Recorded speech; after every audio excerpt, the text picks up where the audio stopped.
Hello, everyone. I'm Denton Davidson for Gold Derby, and I am chatting with Marietta Carter-Narcisse, head of the makeup department on Nat Geo's Genius Aretha. Marietta, I like to ask everyone this question just right off the bat because it's right in the title. What for you is the genius of Aretha Franklin? Wow, the genius of Aretha is Aretha's ability to be extraordinary. Her ability, her uncanny ability to be so well-rounded and to be so gifted at doing things that I think we didn't even realize that she could do. I mean, to me, the biggest thing was her filling in for Pavarotti. That was mind-boggling to me. Yeah. That was like, oh my God, Aretha Franklin can do that. Because we tend to put people in boxes, and and when they come out of the boxes, then it's a whole different scenario. So I think the genius of Aretha is her ability to be an extraordinary, well-rounded performer. I love that performance too. I remember I saw it live. I remember watching the Grammys, and I'm so glad that they covered that in the series. How did you go from being someone who maybe just enjoyed makeup, I'm not sure, to deciding I want to be in show business? And what was your big break? Oh wow. I was a pre-med student. I worked in a hospital. I hated it.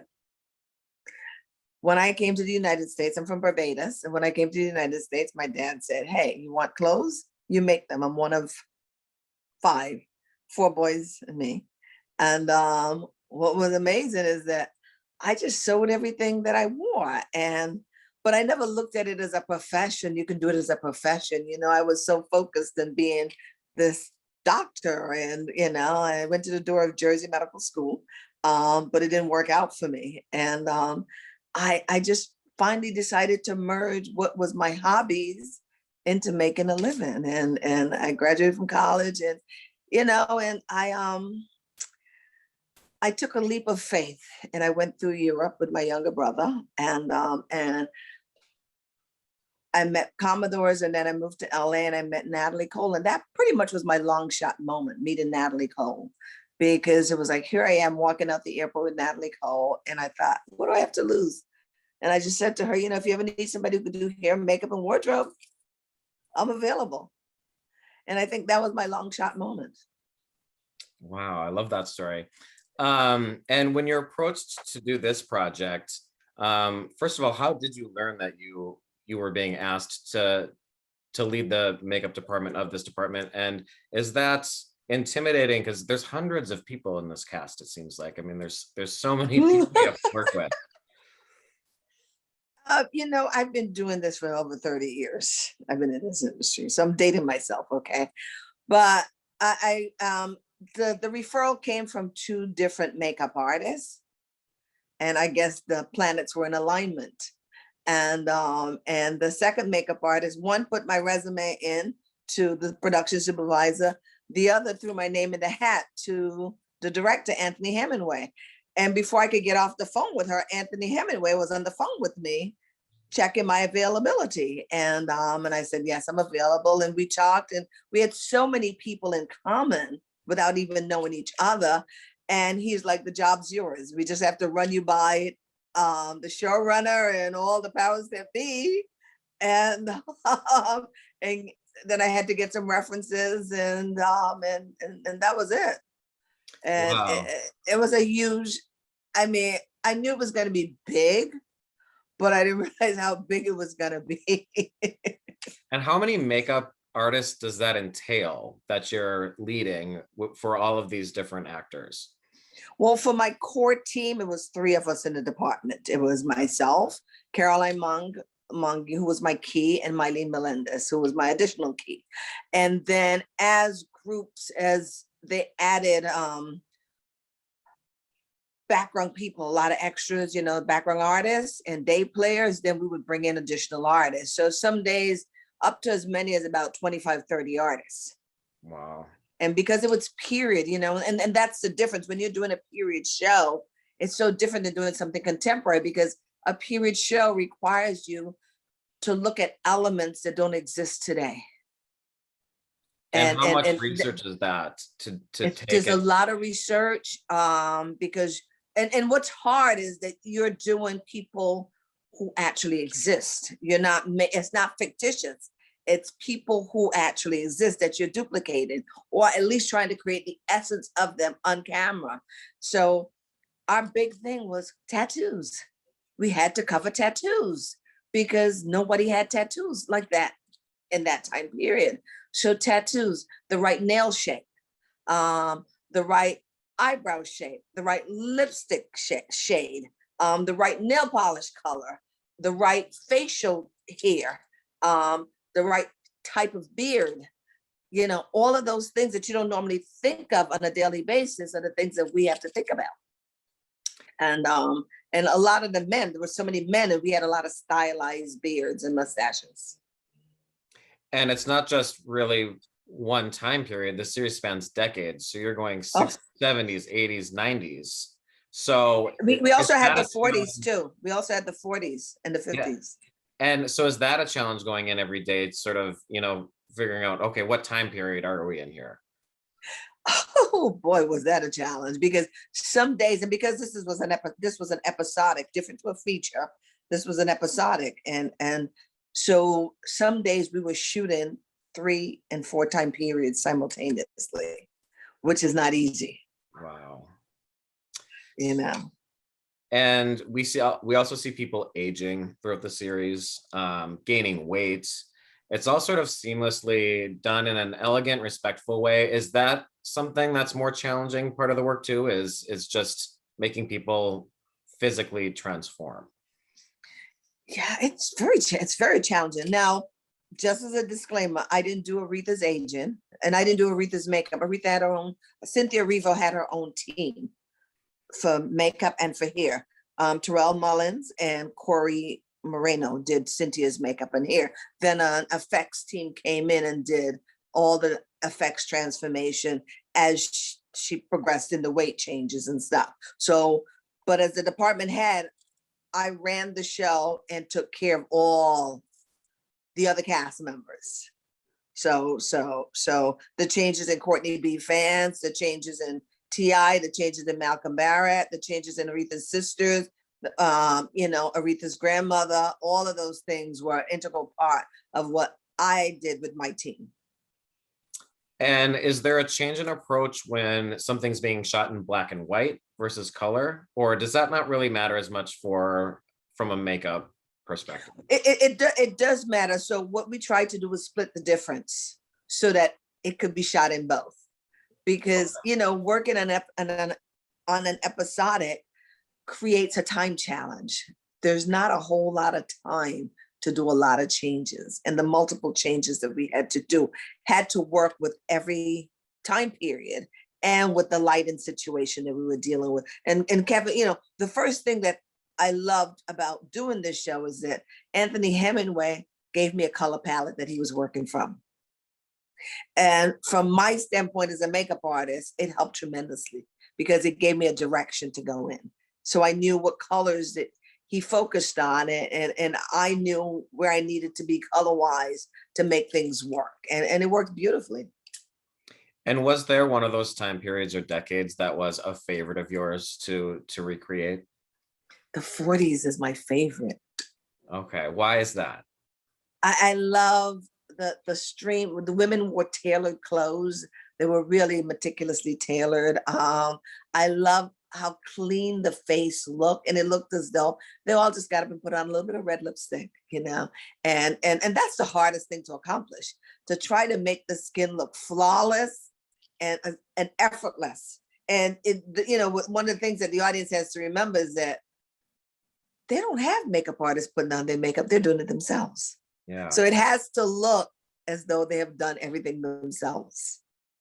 I spoke with Cynthia, and she said one of the challenging things was making sure the eyebrows were right for every corresponding year. Is that something that you have to go in with the entire cast and make sure everyone has the right eyebrows? Oh yeah, it's so amazing. The eyebrows were a huge thing, and the nail shapes, because people show up with square nails that are about this long. Okay. And it's like, first of all, square nails didn't exist. And or they show up with a French manicure thinking it existed back then, and it didn't exist. So it's like knowing the details of each decade is critical. And the lip shape and the type of lipstick, the lipstick formula type was very, very, very relevant. And the tattoos, let me tell you, everybody has tattoos today. So covering tattoos, that wardrobe, wardrobe might put the person in a sleeveless outfit. And then they've got tattoos all down here. And of course, that's the arm that the camera's going to see. You know that, right? Yeah. So it's to cover them and make it look as realistic as possible. Working with the mustaches and the guys, and having challenges in the heat and in the cold with glue, with that different adhesives and stuff, and them crystallizing, because when they crystallize on lighter skin tones, you don't really see them as much. But boy, when they crystallize on darker skin tones, you see everything. So it's working with those types of things that you kind of take for granted, but they're all relevant to what we do in makeup, and it was quite challenging at times. And I find this sort of interesting. Aretha Franklin created this fantastic music for the 1976 film Sparkle. And you were the head of the makeup department for the 2012 remake of Sparkle that Yes. Whitney starred in and produced. So there's sort of this interesting coincidence now that you have this connection to two of the greatest singers to ever live. That's fascinating to me. So you've made this full circle moment. And what was that experience like on the Sparkle sets? And is it odd now working for Aretha? Well, let me back up. I have a photo that I took of Aretha Franklin. Let me tell you how my life has come full circle.